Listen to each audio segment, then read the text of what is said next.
gurigaaga u socotaa dhowr tallaabo markaad dhaaftid ayaa maskaxdaada ay soo noqonaysaa markaas dib u soo noqonaysaa ama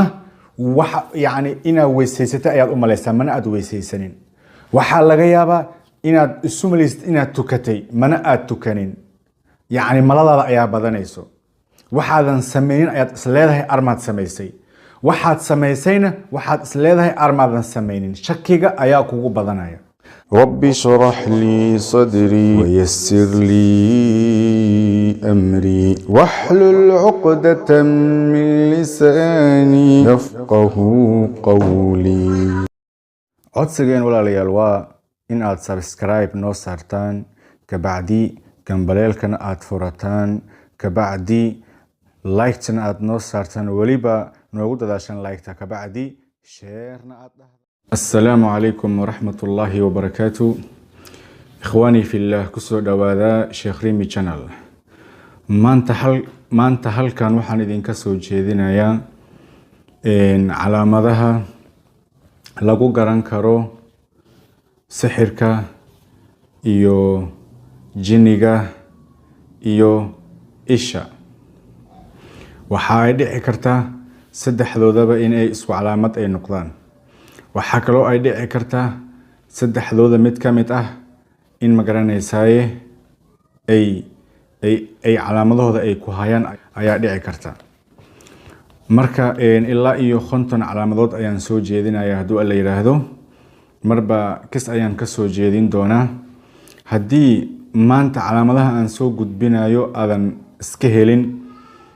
insha Allah calaamadaha soo socdaan ayaad iska heli doontaa hadiiba adiga waxyaabahan adiga aad ka sheeganaysid iyo arimahan aan soo bandhigi doono ee isku mid ay noqdaan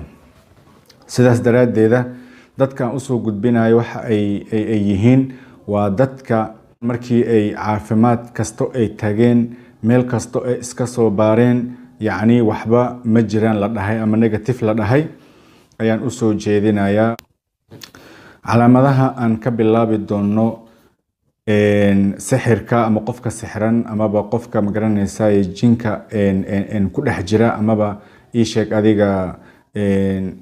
qayb ka mid ah jirkiisa ku jiro amaba isha iyo xasadka antaba ama qumayada antaba way soo gashaa marka ilaa iyo 50 calaamadood ayaan ka soo jeedinaynaa maanta wixii ilaahay ina waafajiyo ayaan ka sheegi doonaa hadduu alla yiraahdo silsila ay noqon doonaan oo way noo socon doonaan maanta yani xisaabta aan ku ekeyno ayaan hadduu alla yiraahdo barnaamijyada kale ku xigan aan garanaysaay aan ku xijin doonaa hadduu alla yiraahdo calaamada koowaad oo qofka ii sheeg adiga sixirka haya amaba ma garanaysaay jinka haya amaba isha ama qumayada ku dhex jirta ama xasadka haya waxaa lagu yaqaanaa waxbaad jeclaan jirtay wixii aad jeclaatay isla markii waad nacaysaa sabab la'aan waaba nacay aad leedahay yacni waaba iga hor yimid qofkan yacni qoftan ama qofkan waa iga hor yimid sababba maba jirtaba sabab umaba yeelaysidba waa jeclaan jiray laakiin waa iska nacay waa iska nacaysaa ama waxaad nacbanaan jirtay ayaad jeclaanaysaa adigoo isla yaabaya oo qofkan ama qoftan sidana aad u nacbanaan jirtay maxaad sidan ugu jeclaatay adiga ayaa isweydiinaya calaamada labaad cudurada ayaa kugu badanaya cudur badan ayaad ma garanaysaa helaysaa meesha laga hayna ma taqaanid dhakhtar aadaysa waxa uu ku leeyahay negative meel kasta waa ka jiran tahay waad xanuunsan tahay cudur daa'ima ayaa ku hayo waad iska xanuunsanaysaa meel aadan taginna ma laha balse lacag way ka dhamaad daawo waa weynaysaa waxay ka mid tahay saddexdan aan soo sheegnay ayaa ugu waaweyn oo ah amaba inaad garanaysaa sixran tahay ama in cayumnaas uu ku hayo amaba in jin jirkaaga qayb ka mid ah uu ku jiro insha Allah bilmunaasaba waan idinka hilmaamay inaan idin soo hormariyaan rabay haddaan 50 kan astaamood ama calaamadood anaga aan sheegno aan idin soo gudbino waxaan idin soo sheegi doonaa hadduu alla yiraahdo dawooyinkeedana waa idin soo sheegi doonaa iyo qaabka loola dagaalamo biidhnillah sidaas daraadeeda insha Allah si fiican oo la socda subscribe na idin ahado barnaamijka insha Allah waa tahay calaamada saddexaad waxa weeyaan waxaad dareemaysaa ciriiri ayaad dareemaysaa ciriiri laabta ayaad ka ciriiriyoweysaa waxaad dareemaysaa caburis yacni xabadkaaga ayaa isku imaanaya ciriiri ayaad dareemaysaa khaasatan xilliyada casarka salaada casar kadib iyo salaada maqrib kadib ayaad waxaad dareemaysaa xabadka waxaad ka dareemaysaa ciriiri yani waxaad moodaa qof xabadkiisa la buusaayo oo kale ayaad noqonaysaa calaamadaas haddii aad isku aragtid oo dhakhtarna aad iskala soo daashay insha allah waxaa ku haya calaamadahaas balse ha welwelin dawooyinkoodna waa heli doontaa insha allah calaamada afraad waxa weeyaan waxaad nacaysaa shaqadaadii ayaad nacaysaa ay nooc waxay rabtaa ahaato shaqadaada waxaad ka shaqaynaysay oo dhan way ka hor imaanaysaa maba rabtidbo maba aadaysidbo shaqo lagu ganaaxayo ha ahaado ganaaxaada badanayo shaqo adiga xur ku ah ha ahaato ama dukaanaad furan jirtay ama dukaanaad laheyd ama ma garanaysaa jaamacadaad dhigaysay ama ma garanaysaa madrasaad dhigaysay ama ma garanaysaa shaqa meel xafiisaad aadaysay yaa waad nacaysaa maba rabtidbo dhinaca shaqada xaggiisaba maba aadaysidbo sidaas daraaddeeda hawshii camalkaaga ama shaqada ayaad nacaysaa mujtamacana waad ka ordaysaa oo waxaad jeceshahay xitaa wadada aad maraysid wado oo buuq ma rabtid wado oo waxaa rabtaa gooni ah meel waxaad maraysaa dadka ay ku yaryihiin ayaad maraysaa xitaa markaad meel maraysid waay mujtamac oo dhan waad ka fiigaysaa haddii arday aad ahayd wax baranaysay iskuulka iyo waxbarashada oo dhan waa nace qur'aan ha ahaado iyo sheeg adiga jaamacad ha ahaato ayu nooc wax alla waxaad baranaysay oo dhan way ka hor imaanayaan waxaad jeceshahay un bas inaad gooni aad ahaato qol inaad ku jirtid meel kaliya inaad fariisatid buuq ma ogolid in lagu qasin waxaad rabtaa bas kaliya waad la sheekaysanaysaa bas markaas adiga gooniga adiga aad tahay ma taqaana waxa aad samaynaysid waxa aad samaynaysaa kaliya ayaad isla sheekaysanaya maskaxda ayaad sheeko ku buuxinaysaa sheeko adiga aad jeceshahay ayaad yani markaasba sheekada waa lagu sii wadaa dadka oo qoomka jirkaaga ku jiro ayaa barnaamijkaas ka dambeeyaan iska ilaali marka cuslada ma fiicna sida dadka maxaad gooni uga noqone maxaad isu fuquuqe asfaquuqin haddaad calaamadaas isku aragtid ogow intaan soo sheegnay ayaa mid ka mid ah ku hayo saddexdooda inay isku kaa kulmaanna way dhici kartaa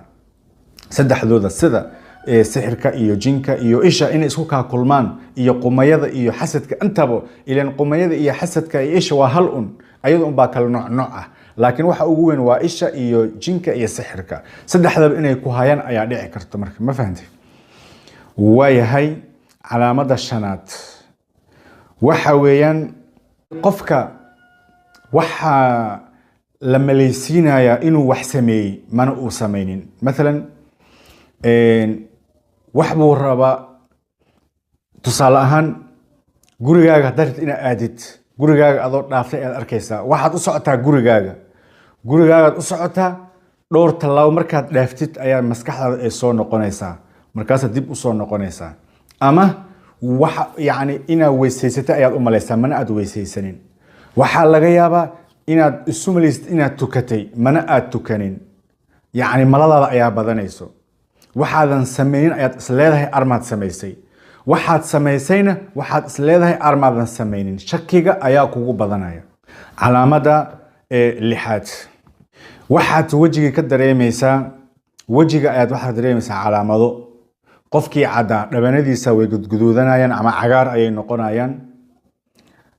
hadduu alla kuuroon yahay qofkii madoobaa nooc kale ayuu noqonayaa wejigaaga ayaa midabo bixinaya aadan isku aqoonin sabab la-aan ayaad wejigaaga waxay u noqonayaan midabo ayay yeelanayaan midabo marka wejigaaga hadduu isbedelo calaamadaha saddexdooda waxaa laga yaabaa inay ku hayaan amaba mid ka mid ah leh inuu ku hayo waayo waa isku wada mid allahuma waxaa laga yaabaa inay wax yar un ku kala duwan yihiin sida midka jinka oo kale jinka waxaa u dheer riyo ayaa u dheer oo aan sheegi doonno insha allah calaamadahooda aan sheegi doonno riyo